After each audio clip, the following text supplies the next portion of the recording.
नमस्कार छात्रों, मैं प्रदीप कुमार उच्च माध्यमिक इतिहास शिक्षक। मैं प्रोजेक्ट शिवा कन्या +2 विद्यालय खिदरसराय गया में कार्यरत हूँ। बच्चों, आज हम लोग गया गाइडेंस प्रोग्राम के तहत टीचमेंट ऐप के जरिए हम लोग आज कक्षा 11वीं की इतिहास की पाठ्य पुस्तक की पहला चैप्टर, जिसका नाम है, आप बोर्ड पर भी देख रहे हैं, प्रारंभिक समाज समय की शुरुआत से, इसके बारे में हम लोग आज अध्ययन करेंगे। बच्चों, हम लोग सभी मानव हैं और मानव काफी चिंतनशील प्राणी है, काफी जिज्ञासु प्राणी है। तो मानव अक्सर ऐसा सोचता है कि हम मानवों की शुरुआत कैसे हुई, हम मानवों का जन्म कैसे हुआ। यही इस चैप्टर में आज आपको बताया गया है कि हम मानवों का अस्तित्व कैसे आया। और इस चैप्टर को, इस अध्याय के अंत तक हम लोग कई बातों की जानकारी प्राप्त कर लेंगे, जिससे मैं बिंदुवार तरीके से आप लोगों को बताना चाहूंगा। पहला है कि मानव कब और किस रूप में सर्वप्रथम अस्तित्व में आया, अर्थात मानव अस्तित्व में आया तो किस रूप में आया और धीरे धीरे वह आज इस रूप में किस प्रकार पहुंचा। दूसरा है मानवों का क्रमिक विकास कैसे हुआ। तीसरा है आदिकालीन मानव, जो हमारे पूर्वज भी कहलाते हैं, वो लोग किन तरीकों से भोजन प्राप्त करते थे। चौथा है आदिकालीन मानव का निवास स्थान कौन कौन सा था, कहाँ रहते थे।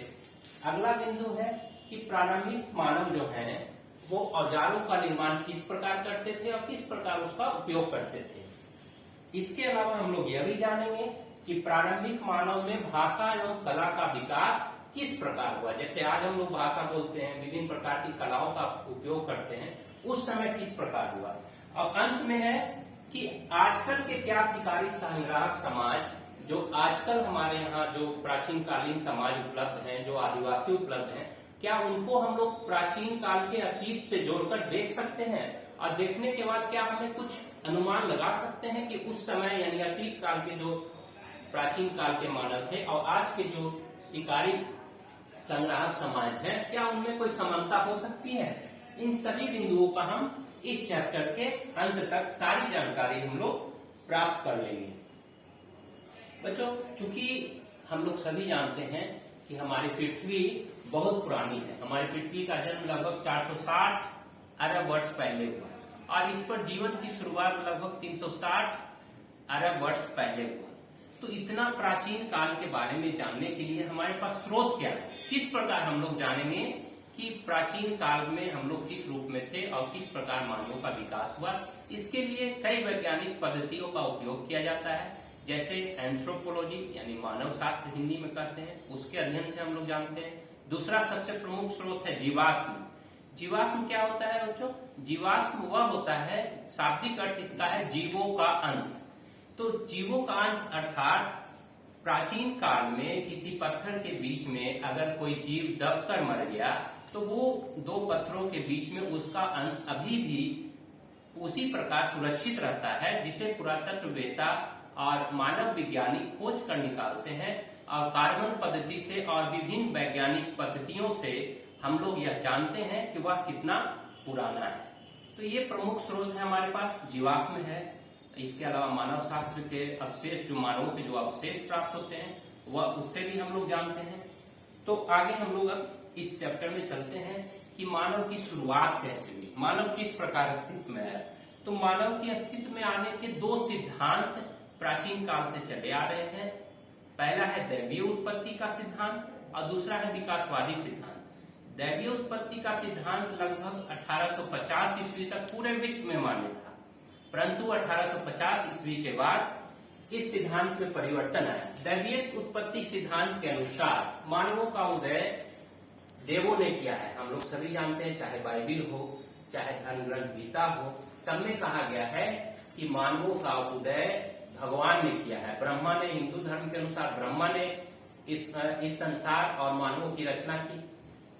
बाइबिल के अनुसार एडम और ईव नामक दो लोगों से यह पूरा संसार की रचना हुई। परंतु 1859 में एक युगांतकारी घटना घटी और वह घटना था विकासवादी सिद्धांत का प्रतिपादन। हमारे एक महान पुरातत्ववेत्ता थे जिनका नाम चार्ल्स डार्विन था। उन्होंने 24 नवंबर 1859 को अपनी एक पुस्तक लिखी जिसका नाम था on the origin of species, यानी किस प्रकार स्पेसीज का शुरुआत हुआ। और यह पुस्तक इतनी अधिक मशहूर हुई, प्रसिद्ध हुई कि जिस दिन यह छपा उसी दिन इसकी 1200 प्रतियां बिक गई। इस सिद्धांत के अनुसार मानवों का या जीवन का विकास क्रमिक रूप से हुआ है, यानी धीरे धीरे हुआ है। इसमें कई परिवर्तन आए हैं। हमारे विकासवादी सिद्धांत के प्रतिपादक चार्ल्स डार्विन थे। उनके अनुसार सबसे पहले पृथ्वी पर जीवन लगभग 360 अरब वर्ष पहले आया और वह काय के रूप में आया या झिल्ली के रूप में आया। उसके बाद वातावरण जब ठंडा होता गया, पृथ्वी में परिवर्तन आता गया, तो पुनः जल में, सबसे पहले पुनः जल में जीवन का विकास हुआ। जलीय जीव, चाहे वो मछली हो या अन्य कोई जलीय जीव हो, उनका विकास हुआ। उसके बाद उभयचर यानी जल और स्थल दोनों पर रहने वाले जीवों का विकास हुआ। इन उभयचर के बाद थल यानी कि स्थल पर रहने वाले जीवों का विकास हुआ और बाद में फिर सरीसृपों का विकास हुआ।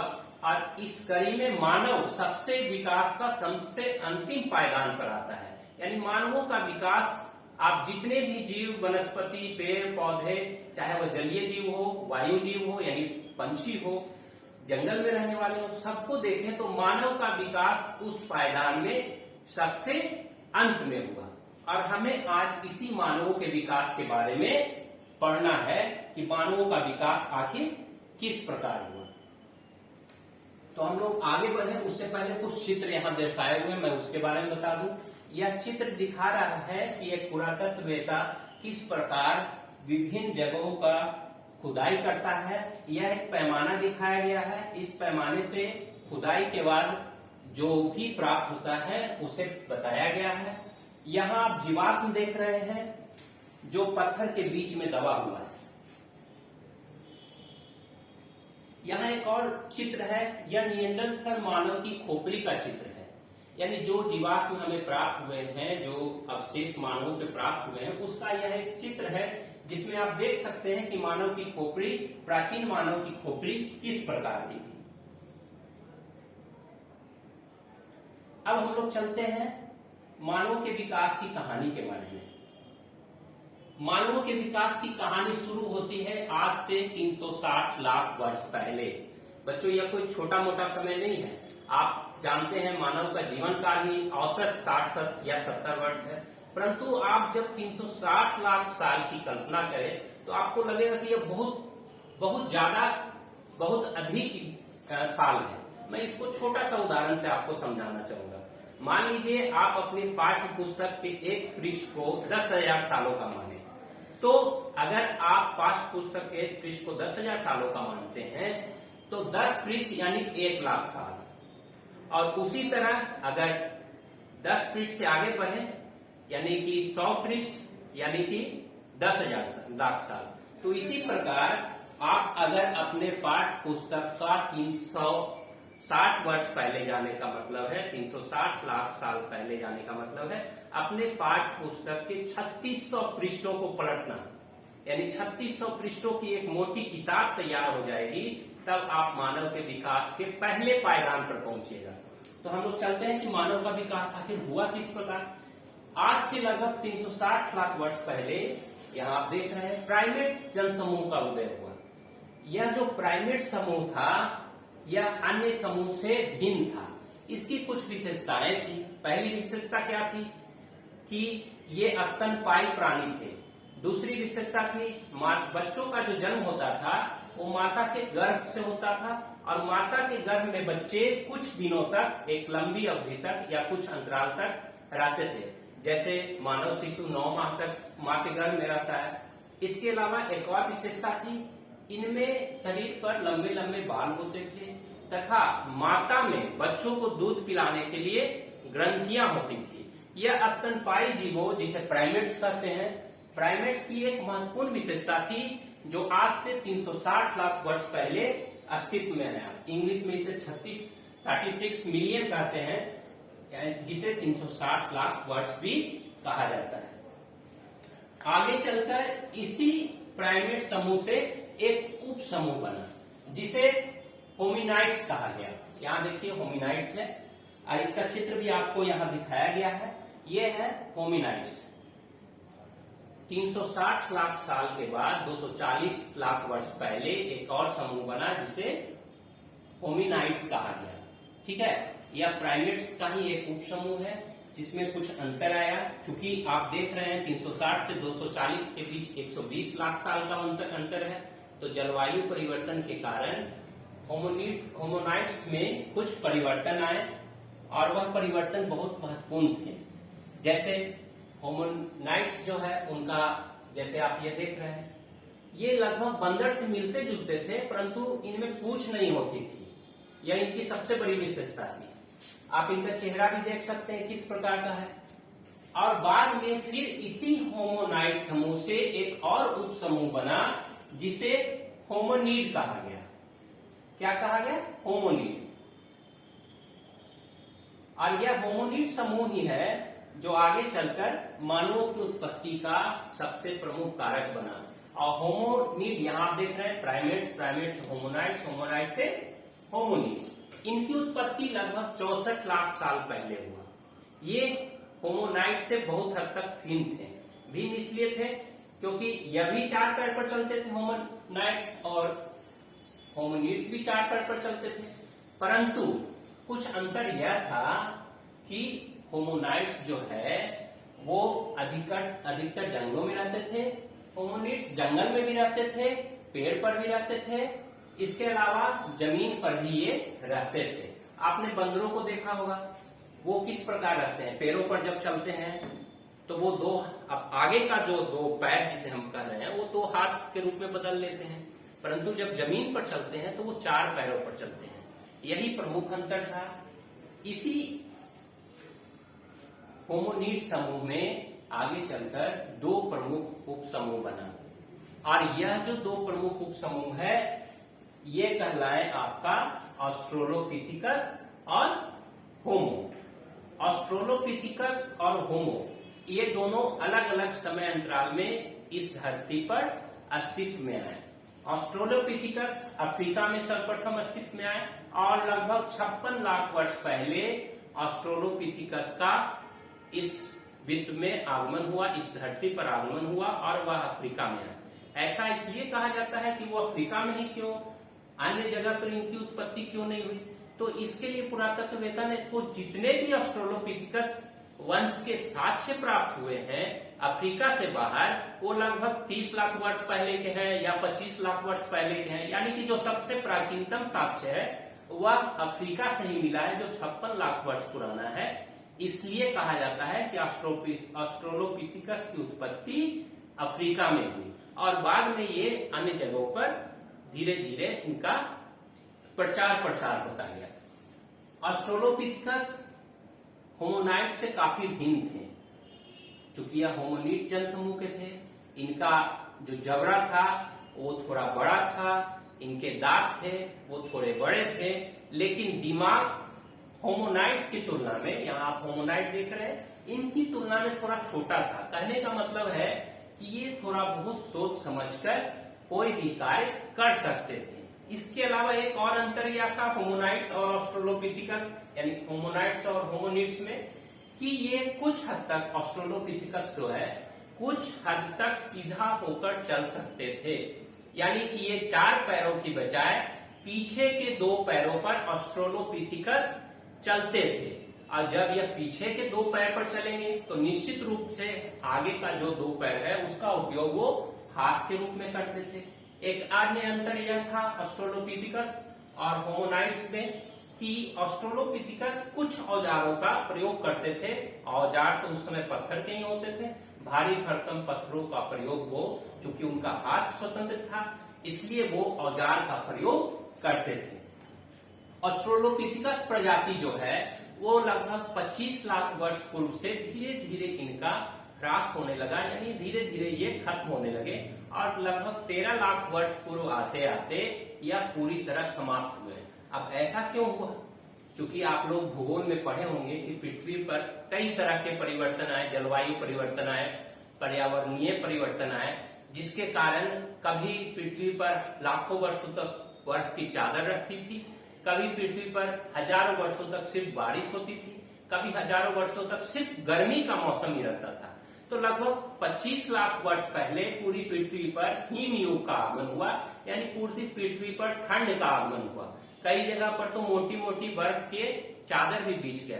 तो जो जंगल थे वह धीरे धीरे समाप्त होने लगे, और जब जंगल समाप्त होने लगे तो उसके स्थान पर घास के मैदानों का उदय हुआ, और ऑस्ट्रेलोपिथेकस प्रजाति जंगलों में रहने के लिए अधिक अनुकूल थी। ये अपने आप को उस रूप में ढाल नहीं पाए, शीत युग में या बर्फ युग में अपने आप को ढाल नहीं पाया। धीरे धीरे ऑस्ट्रेलोपिथेकस 13 लाख वर्ष पूर्व आते आते पूरी तरह समाप्त हो गए। तो और यहाँ तक आप लोगों ने देखा होमोनाइड्स के दो प्रमुख समूह में हमने अभी ऑस्ट्रेलोपिथेकस की चर्चा की। अब हम लोग होमो की चर्चा करते हैं। होमो पर जाने से पहले एक महत्वपूर्ण बिंदु मुझसे छूट गया, उस पर मैं आपको बता दूं। ऑस्ट्रेलोपिथेकस यह दो शब्दों से बना है। ऑस्ट्रल जो लातिनी भाषा का शब्द है, और पिथिकस जो ग्रीक भाषा का शब्द है। ऑस्ट्रल का अर्थ होता है दक्षिणी और पिथिकस का अर्थ होता है वानर। तो ऑस्ट्रेलोपिथेकस का शाब्दिक अर्थ है दक्षिणी वानर, यानी कि हम लोग जब यहाँ तक आ गए ऑस्ट्रेलोपिथेकस आप लोग पूरी तरह समझ चुके। अब हम लोग होमो पर चलते हैं। होमो का शाब्दिक अर्थ होता है मानव। यहाँ मानव का अर्थ महिला और पुरुष, यानी मेल और फीमेल दोनों से है। ऐसा नहीं है कि मानव का अर्थ सिर्फ पुरुष से है, यहाँ मेल और फीमेल दोनों से मानव का अर्थ है। मानव जो है यानी होमो की प्रजाति का उदय लगभग 25 लाख वर्ष पूर्व हुआ, और होमो प्रजाति में उनकी शारीरिक संरचना और उनके कार्य के आधार पर होमो प्रजाति को कई समूह में बांटा गया, जिसमें दो प्रमुख हैं। पहला है होमो हैबिलिस और दूसरा है होमो इरेक्टस। होमो हैबिलिस का अर्थ होता है वैसा व्यक्ति या वैसा बंदर या वैसा मानव जो औजार बनाने में निपुण थे। हैबिलिस का अर्थ होता है औजार। तो मानव की वह प्रजाति जो औजार बनाता था वह होमो हैबिलिस कहलाया। होमो हैबिलिस जो प्रजाति थी उसका उदय आज से लगभग 22 लाख वर्ष पूर्व हुआ। और दूसरा है होमो इरेक्टस। यहाँ आप देख सकते हैं होमो हैबिलिस और होमो इरेक्टस प्रजाति के बारे में यहाँ पर थोड़ी सी चर्चा की गई है, आप देख सकते हैं। यहाँ देखिए होमो हैबिलिस जिसे टूल मेकर कहा गया है, तंजानिया में होमो हैबिलिस प्रजाति के साक्ष्य मिले हैं। और दूसरा है आपको हमने जैसा दूसरा बताया होमो इरेक्टस, स्ट्रेट मैन, यानी कि सीधा खड़ा होकर चलने वाला मानव। और जब मानव सीधा खड़ा होकर चलेगा तो निश्चित रूप से कई परिवर्तन उसमें आएंगे, ठीक है। और इसी प्रजाति का अगला होमो इरेक्टस 18 लाख वर्ष पहले और होमो हैबिलिस 22 लाख वर्ष पहले इस धरती पर अस्तित्व में आए थे। और आगे चलकर होमो हैबिलिस के बाद और होमो इरेक्टस के बाद होमो सेपियंस, जिसे हम आज का आधुनिक मानव कहते हैं। होमो का अर्थ मानव, सेपियंस का मतलब ज्ञानी, तो जिसे हम ज्ञानी मानव, आधुनिक मानव या बुद्धिमान मानव भी कहते हैं, उसका उदय हुआ। और होमो सेपियंस के उदय से पूर्व एक और प्रजाति आई जिसे होमो हाइडेलबर्गेसिस कहते हैं। यह 8 लाख वर्ष पूर्व आया और लगभग 1,95,000 से 1,07,000 वर्ष पूर्व के बीच में आपका होमो सेपियंस प्रजाति का उदय हुआ। और इसी कड़ी में आगे चलकर निएंडरथल मानव, निएंडरथल घाटी से प्राप्त हुआ था इसलिए इसे निएंडरथल मानव कहते हैं। इसका उदय हुआ 1,30,000 वर्ष पूर्व। और यही प्रजाति धीरे धीरे विकसित होकर होमोसेपियंस बनी।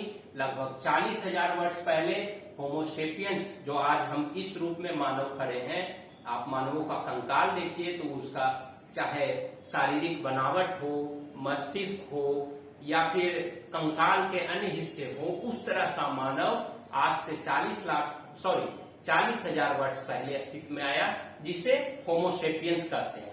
तो बच्चों यहाँ पर आप समझ गए। छोटा सा मैं फिर से बता दूं, प्राइमेट्स 360 लाख वर्ष पहले प्राइमेट्स का एक उप समूह बना जिसे होमोनाइड्स कहा गया, या 240 लाख वर्ष पहले होमोनाइड से ही एक और समूह बना जिसे होमोनिड कहा गया। यह 64 लाख वर्ष पूर्व आया अस्तित्व में। और होमोनिड से ही दो प्रमुख उप समूह बना, ऑस्ट्रेलोपिथिकस और होमो। ऑस्ट्रेलोपिथिकस 56 लाख वर्ष पहले और होमो 25 लाख वर्ष पहले। और यही होमो से आगे चलकर होमो हैबिलिस, होमो इरेक्टस और होमो सेपियंस मानव का उदय हुआ। यहाँ आप देखिए कुछ चित्र है, आप अच्छे से देख सकते हैं। होमो हैबिलिस जिसे टूल मेकर कहते हैं, यह इथोपिया, तंजानिया, अफ्रीका में इसका अवशेष मिले हैं। इसका चेहरा देखिए। अब आप होमो इरेक्टस का चेहरा देखिए। आप देखिए कि इसके शक्ल में और इसके जबड़े में और नाक की बनावट और इसके नाक की बनावट में अंतर है। यह आपको कुछ कुछ आज के मानव की तरह लगेगा, परंतु यह कुछ कुछ बंदर की तरह भी लगेगा और थोड़ा सा मानव की तरह भी इसका शक्ल मिलता है। और यह है आधुनिक मानव जिसे होमो सेपियंस कहते हैं। और ये देखिए, ये आपको बिल्कुल लगेगा आज के मानवों की तरह। तो आप चित्र के माध्यम से अंतर स्पष्ट देख सकते हैं कि किस प्रकार क्रमिक रूप से मानवों का जो आज रूप है, इस रूप में आज हम लोग आ पाए।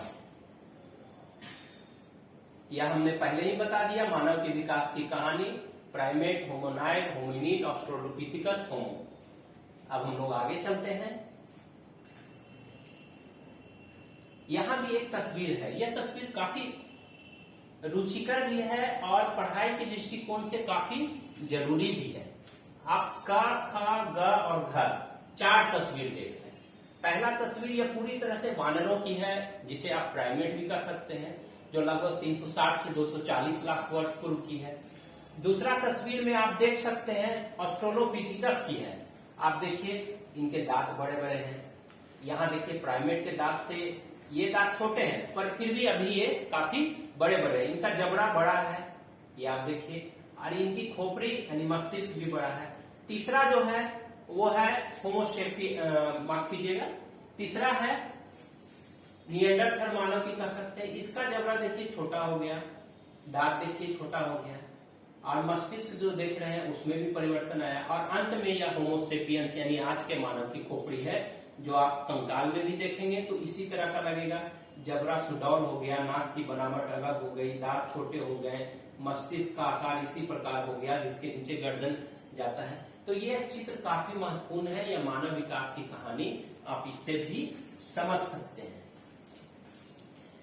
यह ऑलगुरजई गोर्ज की एक घाटी है। ये विभिन्न प्रकार के स्तर है। आप जो यहाँ ये देख रहे हैं, ये देख रहे हैं, यह विभिन्न स्तर है जिसे खुदाई से प्राप्त किया जाता है। और काफी सावधानी पूर्वक खुदाई करनी पड़ती है, वरना जो आपका जो भी अवशेष या पुरातत्व या जीवाश्म प्राप्त होते हैं वह नष्ट हो जाता है।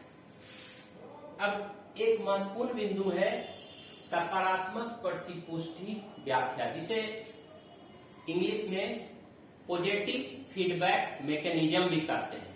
यह इतिहास में ही सभी जगह कार्य करता है। इसका अर्थ यह है कि जब आप कोई एक कार्य करते हैं तो उसका सकारात्मक प्रभाव अन्य कार्यों पर भी पड़ता है, और अन्य कार्य जब होते हैं तो उसका सकारात्मक प्रभाव मूल कार्य पर पड़ता है। इसे आप इस तरह से समझिए। यहाँ आप एरो देख रहे हैं, बहुत सारा एरो बना हुआ है। हर एरो जो दूर जा रहा है, इसका मतलब है कि यह कार्य से यह कार्य प्रभावित हुआ, और जो इससे नजदीक आ रहा है यानी इससे यह कार्य प्रभावित हुआ। तो सबसे पहले हम चलते हैं यहाँ लिखा हुआ है सीधे खड़े होकर चलना। जब मानवों ने सीधे खड़े होकर चलना शुरू किया तो उसके जीवन में क्या क्या परिवर्तन आए, यह जानना बहुत जरूरी है। जब मानवों ने सीधे खड़े होकर चलना शुरू किया तो आप देखिए कि वह औजारों का इस्तेमाल कर सकता था। जब सीधे खड़े होकर चलेगा तो उसके आगे के 2 पैर हाथ का रूप ले लेंगे और वह औजारों को अच्छे से पकड़कर चल सकता है। दूसरा, जब उसका आगे का 2 हाथ खाली हो गया तो वह अपने शिशुओं को, अपने बच्चों को आराम से अपने हाथों में लेकर एक जगह से दूसरे जगह चल सकता है। इसके अलावा जब हाथ फ्री होंगे तो मानव औजार बनाएगा। औजार बनाने से क्या होगा? जब औजार बनाएगा तो मस्तिष्क की क्षमता में वृद्धि होगी। अब ये किस प्रकार होगी? आप लोग आज देखते हैं कि लोग सुडोकू खेलते हैं। छोटे छोटे बच्चों को, 5-6 वर्ष के बच्चों को ब्लॉक्स दिया जाता है जिसे आपस में जोड़ा जाता है। कुछ जानवरों के चित्र दिए जाते हैं, उसे जोड़ने के लिए कहा जाता है। इसका मतलब क्या है? वो दिमागी कसरत कर रहे हैं। तो औजार बनाना भी एक उस समय दिमागी कसरत ही था। औजार किस प्रकार का बनाया जाए, सुडौल होना चाहिए, नुकीला होना चाहिए, तो इससे उनके मस्तिष्क पर प्रभाव पड़ता था और उनका मस्तिष्क विकसित होता था। इसके अलावा जब मस्तिष्क विकसित होगा तो हमारा आंख भी विकसित होगा, क्योंकि सारा चीज हम लोग जानते हैं मस्तिष्क से कंट्रोल करता है। जब सीधे खड़े होकर हम लोग चलने लगे, मस्तिष्क विकसित हुआ, तो सीधे खड़े होकर हम ज्यादा दूर तक देख सकते हैं। अगर हम 4 पैरों पर चलेंगे तो उसकी तुलना में सीधे खड़े होकर जब चलेंगे तो हम बहुत अधिक दूर तक देख सकते हैं। इसके अलावा जब 2 पैरों पर चलने लगे तो शिकार के लिए हम लंबी दूरी तक जा सकते हैं।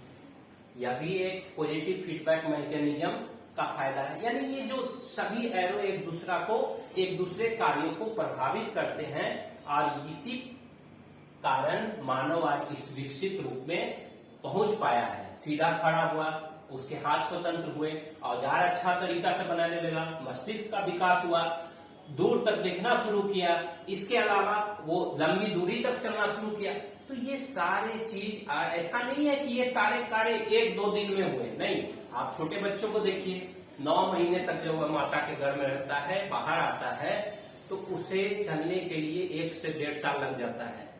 अच्छी तरह से बोलने के लिए लगभग 3 वर्ष लग जाते हैं। तो इतने सारे कार्य में लाखों वर्ष लग गए। और इसमें हमारी पृथ्वी के जलवायु परिवर्तन ने, जो भी जलवायु परिवर्तन हो रहे थे, उसने बहुत मदद की। कभी हिमयुग आया तो वे लोग बर्फ की तरह अडॉप्ट हुए, कभी शुष्क आया तो वो शुष्क क्षेत्रों में अडॉप्ट हुए। तो यह आप फीडबैक मैकेनिज्म अच्छे से उम्मीद करते हैं समझ में। यहाँ आपको दर्शाया गया है कि कब कहाँ किस तरह से मानव आए, ये आप आराम से पढ़कर समझ सकते हैं। और यहाँ आपको आधुनिक मानवों का क्रमिक विकास किस प्रकार हुआ, यह हमने पहले ही बता दिया। और इसी में एक महत्वपूर्ण टॉपिक आता है कि आखिर मानवों की उत्पत्ति सर्वप्रथम कहाँ हुई और ये किस क्षेत्र से किस क्षेत्र की ओर बढ़े। इसके लिए 2 तरह के मत प्रचलित हैं। पहला है क्षेत्रीय निरंतरता मॉडल और दूसरा है प्रतिस्थापन मॉडल। ये आप देखिए, ये चित्र है, यह है क्षेत्रीय निरंतरता मॉडल और ये है प्रतिस्थापन मॉडल। क्षेत्रीय निरंतरता मॉडल के जो भी प्रतिपादक थे, यानी जिन्होंने भी इसे दिया, उनका मानना था कि आधुनिक मानव या प्राचीन मानव का उद्भव एक स्थान पर नहीं हुआ बल्कि विभिन्न स्थानों पर हुआ। ये आप देख सकते हैं, या यूरोप है, यहाँ अफ्रीका, यहाँ एशिया है। यानी कि अलग अलग समय में एशिया, यूरोप और अफ्रीका में मानवों का उदय हुआ। लेकिन जो प्रतिस्थापन मॉडल है, जिसे इंग्लिश में रिप्लेसमेंट मॉडल भी कहते हैं, इसके प्रतिपादक इनसे भिन्न थे। इन प्रतिस्थापन मॉडल के लोगों का मत है कि मानवों का उदय एक ही जगह हुआ, अफ्रीका में हुआ, और वहां से धीरे धीरे समय के साथ वो यूरोप भी गए और एशिया में भी फैले। यानी अफ्रीका में मानव की उत्पत्ति हुई। ऐसा इसलिए कहा गया क्योंकि आप ऑस्ट्रेलोपिथिकस के जो भी साक्ष्य है वो 56 लाख वर्ष के हैं। सबसे प्राचीन अफ्रीका में मिले हैं। यूरोप और एशिया में जो साक्ष्य मिले हैं वो 30 लाख वर्ष पूर्व, 25 लाख वर्ष पूर्व या 20 लाख वर्ष पूर्व के। इसलिए इनके लोगों का मत है कि अफ्रीका में ही मानवों की उत्पत्ति हुई और वहीं से वो धीरे धीरे अन्य जगह पर फैलते चले गए, इनका प्रचार प्रसार हुआ। अब हम लोग चलते हैं प्राचीन मानव के भोजन प्राप्त करने के क्या क्या तरीके थे। 3 मुख्य तरीका था जो पुरातत्ववेत्ता और मानव शास्त्रियों ने विभिन्न प्रकार के जीवाश्मों के अध्ययन से निकाला है। पहला है संग्रहण, दूसरा है शिकार और तीसरा अपमार्जन।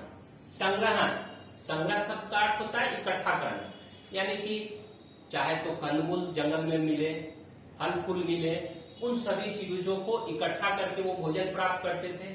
दूसरा है शिकार करना, ये तो आप खुद समझ गए। शिकार यानी हंटिंग, चाहे वो छोटे जानवर का शिकार करे, बड़े जानवर का शिकार करे, इससे वो प्राप्त करते थे। और तीसरा है अपमार्जन। अपमार्जन का अर्थ होता है जब कोई हिंसक जंगली जानवर जैसे शेर जो मांस का भक्षण करते हैं, ठीक है, वो जब भक्षण करने के बाद कुछ न कुछ अवशेष वो छोड़ देते हैं, तो उन अवशेषों से मानव जो है बचे हुए मांस को निकालते थे। इसे ही अपमार्जन कहते हैं। तो इस तरह से आदिकालीन मानव भोजन प्राप्त करते थे। और चौथा तरीका है फिशिंग, मछली पकड़ना। चूंकि वो मछली नदी के किनारे रहते थे, इसलिए मछली पकड़ना आसान था। इस चित्र में आप देख रहे हैं कई बातें इसमें दिखाई गई है कि किस प्रकार मानव भोजन प्राप्त करते थे। और यहाँ भी यह चित्र दिखाया गया है पेड़ों से गुफाओं तथा खुले स्थानों पर आवास। ये आवास से संबंधित है। ये पहले पेड़ पर रहते थे, फिर खुले स्थान पर वे लोग आकर रहने लगे। यह खुले स्थान पर आवास का एक चित्र आपको यहाँ दिखाया गया है, आप देख सकते हैं। ये आवास का एक और चित्र है।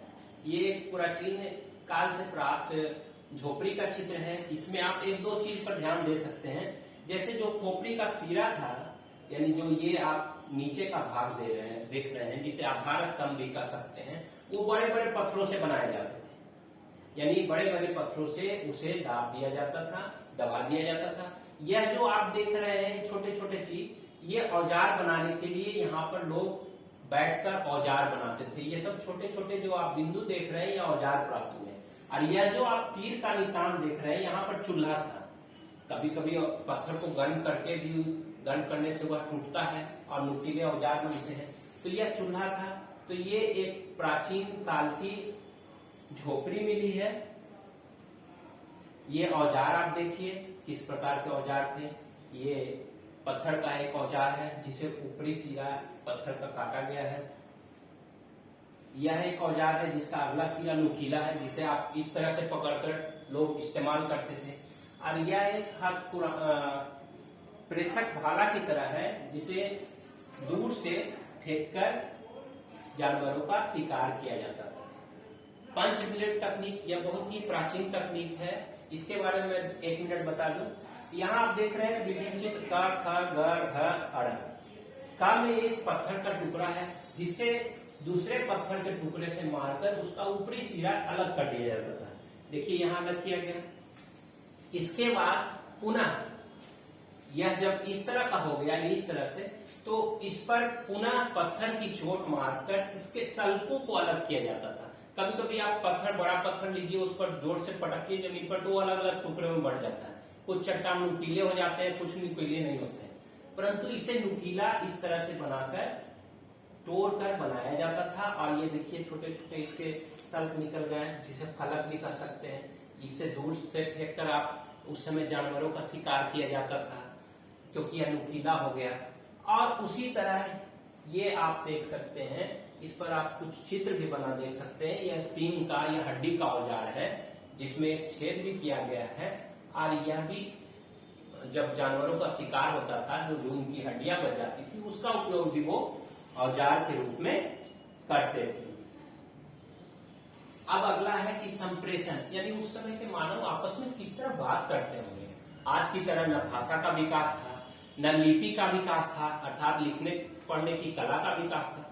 तो किस प्रकार वो आपस में बात करते थे। तो इसके लिए वैज्ञानिकों ने काफी खोज की है, परंतु किसी भी बात पर आप सटीकता से नहीं बता सकते, क्योंकि 1 लाख साल पहले, 40,000 साल पहले क्या हुआ होगा, वह सटीकता से नहीं कहा जा सकता। फिर भी बहुत सारे अनुमान निकाले गए हैं, लगाए गए हैं। पहला अनुमान तो यह है कि वो बोलकर नहीं, बल्कि आपस में अपने भावों को एक्सप्रेस करके, यानी जिसे आप कह सकते हैं बिना बोलचाल की भाषा का प्रयोग करते थे, अशाब्दिक लैंग्वेज। जैसे आप कभी पानी मांगना हो तो आप इशारा से 1 गिलास पानी का इशारा कर सकते हैं, उसी तरह का प्रयोग वो करते होंगे। और इशारों में वे एक दूसरे से बातचीत करते होंगे। दूसरा, जब वो जंगल में रहते थे तो विभिन्न जानवर विभिन्न प्रकार की आवाज निकालकर आपस में बात करते हैं, आज भी करते हैं। कुत्ता अलग तरह का बोलता है, घोड़ा अलग तरह का बोलता है। तो उसी तरह कोई विशेष प्रकार का, जब मानव में स्वतंत्र स्वर तंत्र, यानी कि आवाज के तंत्र का विकास हुआ होगा, तो कुछ विशेष प्रकार की आवाज वो निकालकर वो आपस में बात किया करते होंगे, ऐसा अनुमान लगाया गया है। यह जो है अल्टामीरा स्पेन का एक गुफा चित्र है। बातचीत करने का एक माध्यम चित्र भी था, और यह इससे पता चला है क्योंकि स्पेन में एक जगह है जिसे अल्टामीरा कहते हैं, वहां की गुफाओं में चित्र मिला है। और कई सारे चित्र प्राचीन काल के हमें प्राप्त हुए, जैसे मध्य प्रदेश के भीमवेदिका से भी गुफा चित्र मिले हैं। तो इन गुफा चित्रों में उस समय के मानव ने कई प्रकार का चित्र बनाया है। यह जानवर का चित्र आप देख रहे हैं, ठीक है। कहीं कहीं पर शिकार करते हुए भी चित्र दिखाया गया है कि जानवर को किस प्रकार लोग चारों तरफ से घेर कर, कोई भाला फेंक रहा है, कोई पत्थर के दूसरे औजार इस्तेमाल करके शिकार कर रहा है। तो गुफा चित्र भी उनके संप्रेषण का एक माध्यम था, और गुफा चित्र के से वे आपस में बात भी करते थे। या हो सकता है कि वो गुफा चित्र के माध्यम से आने वाली पीढ़ी को इशारा कर रहे हो, बता रहे हो, ज्ञान दे रहे हो कि किस प्रकार जानवरों का शिकार किया जाना चाहिए। अब हम लोग अंतिम टॉपिक पर आए हैं, आज के जनजातीय या शिकारी संग्राहक समाज से प्राचीन काल के संग्राहक समाज का तुलना करना। तो 1870 में अफ्रीका के कालाहारी रेगिस्तान में कंगसेन नाम की एक आदिवासी समूह से कुछ लोगों की, यानी 1870 में निवास करने वाले लोगों की मुलाकात हुई, ठीक है। तो ये इन लोगों ने देखा कि जब ये उनके नजदीक गए तो वो इनसे डरकर भागने लगे। क्यों भागने लगे? क्योंकि वो लोग प्राचीन काल से ही जंगल में रहते थे, अस्त्र शस्त्र के रूप में तीर धनुष का इस्तेमाल करते थे, जबकि अभी के जो मानव जो 1870 में उनसे मिले उनके पास आधुनिक हथियार, तलवार थे, कई बंदूक भी थी। तो वो डरकर भागने लगे। इन लोगों ने उनका पीछा किया, कंगसेन प्रजाति का। तो वो लोग अपने गांव में पहुंचे, वहां उन्होंने देखा कि किस प्रकार ये रहते थे। ये जंगल में ही रहते थे, उसी तरह से शिकार करते थे। आपसे बची खुची जो शिकार से बच गया उसको एक जगह भंडारित करते थे। इसके अलावा कंदमूल का प्रयोग करते थे। यानी जो आधुनिक सभ्यता थी 1870 में काफी सभ्यता विकसित हो गई थी, उससे पूरी तरह से ये अलग थे। तो आज के वैज्ञानिकों ने उन लोगों से यह अनुमान लगाया कि प्राचीन काल के लोग भी इसी तरह रहा करते थे, शिकार करते थे, मछलियां पकड़ते थे।